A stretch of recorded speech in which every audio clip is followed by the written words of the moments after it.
So we're on a Singapore Airlines flight bound for New Delhi, heading for a 12-day Ladakh overland motorcycle ride.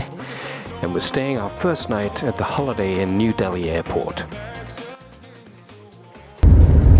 So good morning from New Delhi. It's about 10 past 5 in the morning, and we're in a car now, heading up to the Himalayas, to the town called Manali. I'm here with my buddy Nick. Hello. And our driver Dinesh in the front. This is Good Morning New Delhi. I'll show you stuff later. We left the hotel very early this morning because we had a 9-hour trip up to Manali, which is about 532 kilometers north of New Delhi and about 2,050 meters high. So it gives us 2 days really to acclimatize to the altitude before we go further up. And as you'll see in the course of the journey, we will be going further up. There's a lot of rock falls along the way, a lot of little towns by the river here. I think it's the Beas River. And we stopped and had some delicious lunch on the way up with some dal and some prata and some naan bread. Absolutely delicious. And the journey up, we saw a lot of different things, a lot of rock falls, and really, when we got to Manali, we were quite relieved. So here we are in the street market of Manali. Tuk-tuks and all. So we're going to head down there now and see what that has to offer. We'll talk to you later.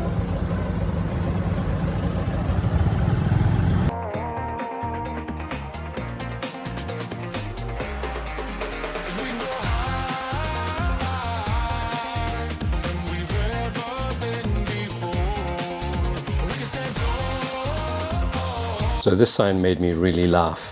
It says vomiting, but actually what it really means is the ultimate stop for vomiting. If you want to vomit, vomit here. So it's a humorous way of attracting people to your cafe, and it's usually found outside a restaurant because of the windy, twisty roads. Everyone gets car sick coming up to Manali and on these roads here. So we're getting our bikes ready. We're heading off from Manali today. We've got 100 kilometers up in the mountains. Should be an easy ride today. And about 20 riders here, and so we are looking forward to a great day today. And we're here all loading up. Bags are getting loaded onto the truck ahead. Everyone's got their gear on, and we're about 17 bikes, and we're about to head off in convoy. It was an interesting time here, and it was 2 days of getting acclimatized for the altitude. Some of us took altitude sickness pills and others didn't. But off we go, and we'll talk to you later. Thank you, Tashi. See you. Thank you. Have a nice day. Thank you. So that was Tashi. Tashi was the manager of the hotel that we stayed in. It was called the Kalinga Inn Hotel. And look, it wasn't 5-star luxury, and it was comfortable. If you wanted a hot bath, or a hot shower, sorry, you would have to wake up very early in the morning and be one of the first people to actually use the hot water system, because they use solar heating and the tank is very small. So if you did wake up late, you're going to get a nasty cold surprise. And up here at the moment, the temperature is not too bad. But I suppose in the winter months, this could be a bit of a problem. So we're now riding in convoy, and we're leaving now Manali, heading to a town called Jispa, which is just about over 100 kilometers away, but through mountain passes and so forth. And we're riding in convoy. There's about 17 bikers. You'll notice that we are using a lot of beeping sounds as or using our horn a lot. It's just to let the riders and drivers know that they're being overtaken. In fact, on all the trucks here, you'll see a big sign saying blow horn, because their trucks are so loud they can't hear anything because of the blistering sounds from their motors and their engines. So they need you to beep your horn, and hence that's what we're doing. So we're heading out of town, slowly heading up. We are going to be passing a little bit more development like what you see here. This is purely residential with shop houses on the bottom, and yeah, as we head out of town, you can see it looks quite modern actually. So this is all recently built. A lot of these are also hotels, guest houses, and so forth. And on the left is actually the river. So everything is built alongside the river.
Now, as you can see over my left shoulder, there's a river there, and it looks quite placid.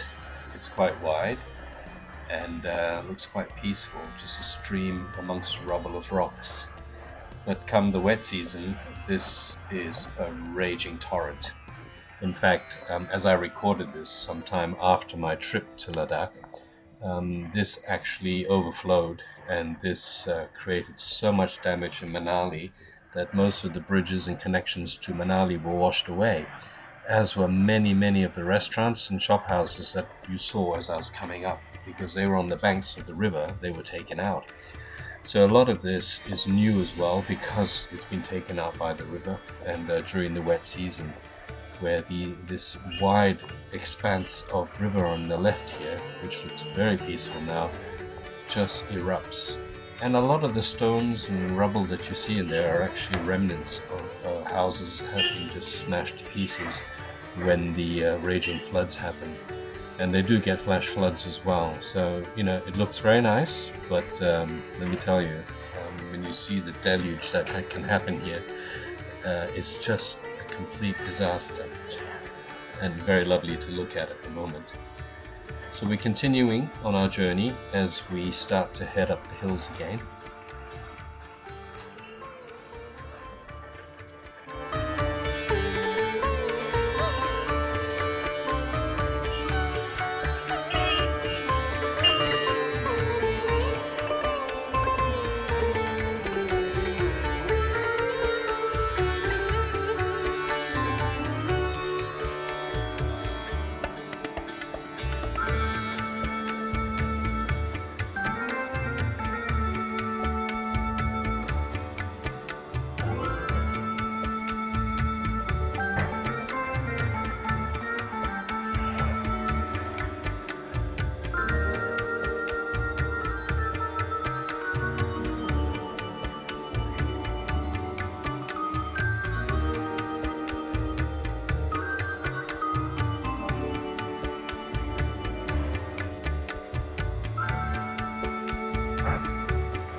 So the climb has begun. As you can see, the road surface is quite varies a bit, and you've got nice tarmac, and then you have sections of rubble where the road is unfinished or in progress of being laid down with the bitumen. The hairpin corners will start, and we will see this for miles and miles and miles ahead of us. But it's absolutely beautiful here, and if we look down to the left, you could literally be in Austria or Switzerland or Europe somewhere. here you go with the roads. And look, this is quite fun. It gave us a good variation. When you've had enough of off-road, then you've got some blacktop to ride on. Sadly, though, all throughout Ladakh, the roads are being repaired and they are being made as we go. So probably in a couple of years' time, there's going to be less and less off-road experiences in this particular area. But quite honestly, I could be riding in Europe somewhere right now. And I must say that this 450 Himalayan that I'm riding, it's very comfortable. It handles all the bumps very well. It's got the power band that I need to get myself out of trouble. And here I am passing the Atal tunnel, a bunch of other bikers as like us on tours. This Atal tunnel actually saves us probably many kilometers going over the old pass. And this is a 10-kilometer tunnel, as you'll see in a minute. But really quite cold inside. The temperature was, in the early 20s, and but when you're going 10 kilometers in a straight tunnel, it gets quite cold inside.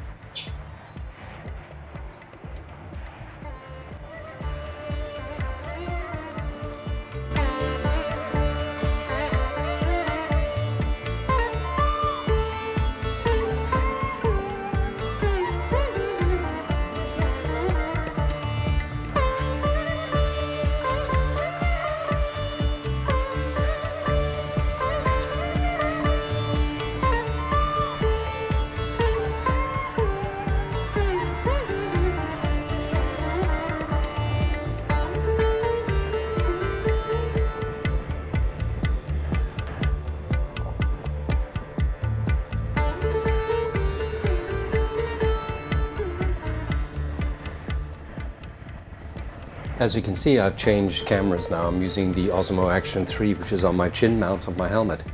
But you know what? I still prefer my Insta360 X1 X3 or 4, whichever one I have here. But I just find that the color grading is actually better, and you can tell the difference between the Insta and the Osmo Action. It's the DJI Osmo Action 3. Not very happy with it, so I think I probably won't be using this again on any rides, and I'll just stick to the 360 cameras. They're much better, the Instas. I also find that the editing tool Insta Studio or 360 Studio is actually a lot better, and it's a lot easier to use. And I like the fact that I can actually adjust the different viewpoints on a 360 camera than just having a 180-degree shot like this on the Osmo Action 3. So yeah, I just enjoy it a lot better, and I find that the picture quality is far superior. I'm not getting sponsored by anybody, by any long shot at all. It's just a preference and a personal preference to use Insta360 cameras. Mind you, one day I'd love to get sponsored by Insta, but that's a long shot away.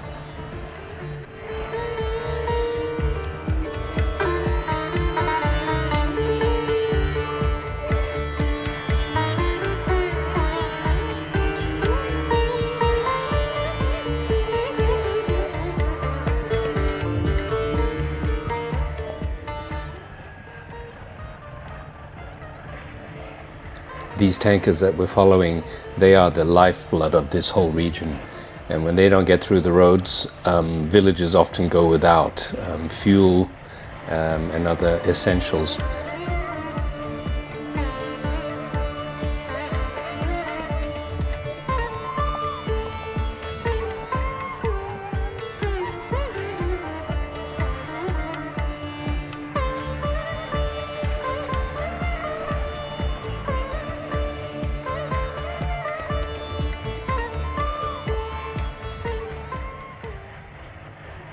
Wow, now aren't these roads amazing? Look at these switchbacks, they're just fantastic and never ending. But one thing we had to be very careful about, you see there's a lot of rocks around, and there's also a lot of rocks on the road which fall down really. And so we always had to warn each other about those on the road. Plus you always had to keep an eye out for some of the steeper parts where there were rock falls, because you see boulders in the middle of the road in many instances, and it's really quite daunting.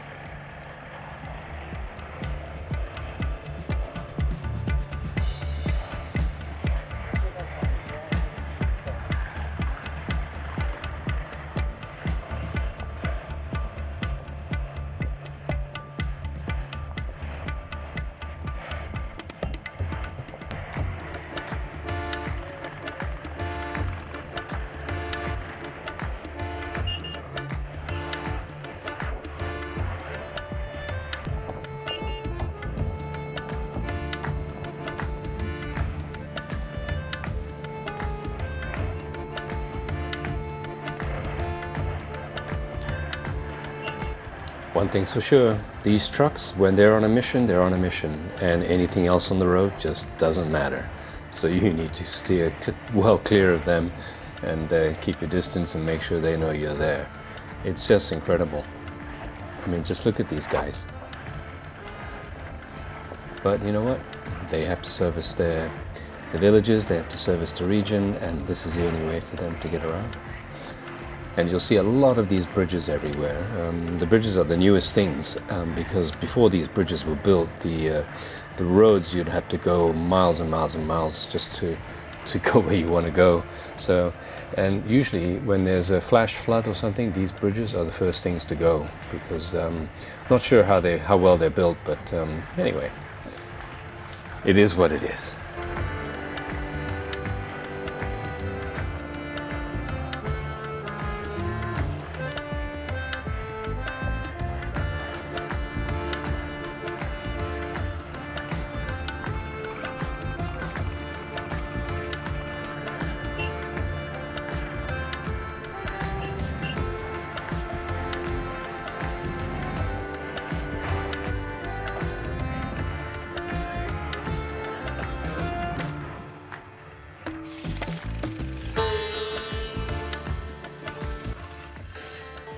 So we're pulling into our first pass of the day, the Baralachula Pass. This is one of many passes that we're going to have along this journey. And this pass is 16,040 feet, and it really is in between the Leh-Manali highway and in the Himachal Pradesh province, connecting Ladakh, Jammu and Kashmir.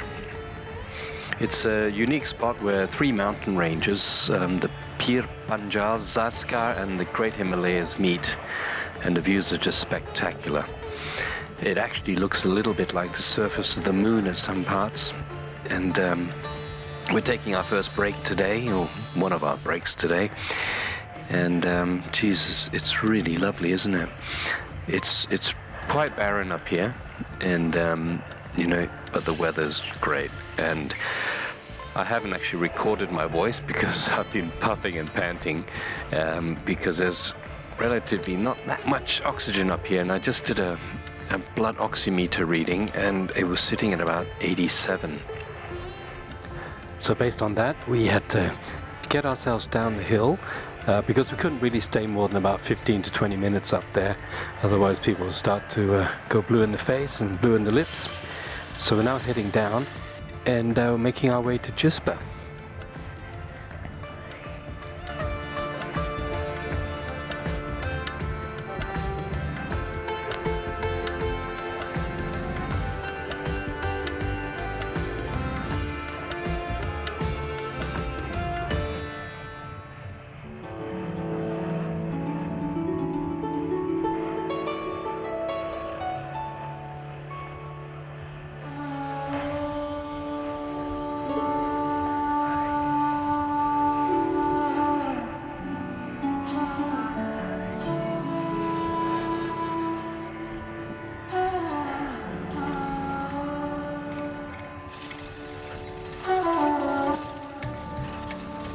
So these are the parts that I love the most, is when the road surface becomes like this and it goes right back to almost dirt riding again.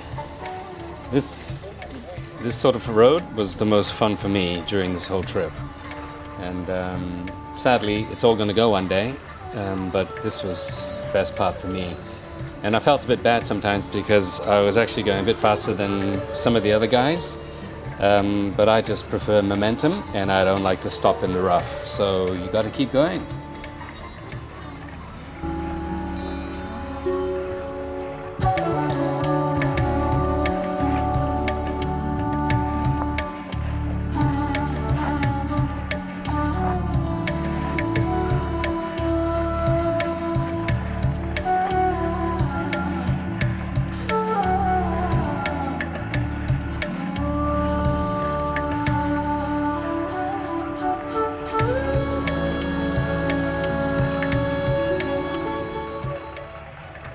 Now the tents coming up on the left and the right, these are where the Border Roads Organization staff all slept, basically. It was their accommodation during the season when they were there to build the roads. And effectively, that's their job. They come in the non-winter months and they spend that time there. They're paid, and they're paid to build the roads.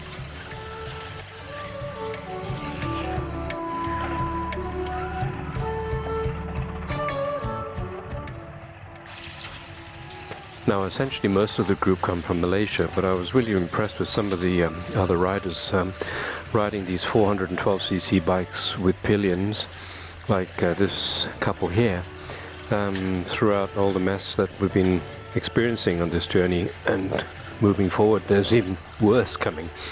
So I really take my hat off to them.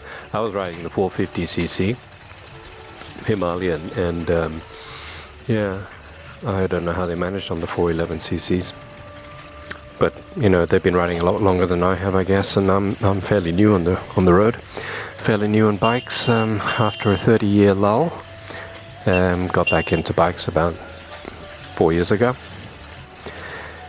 But this is fun. Love this.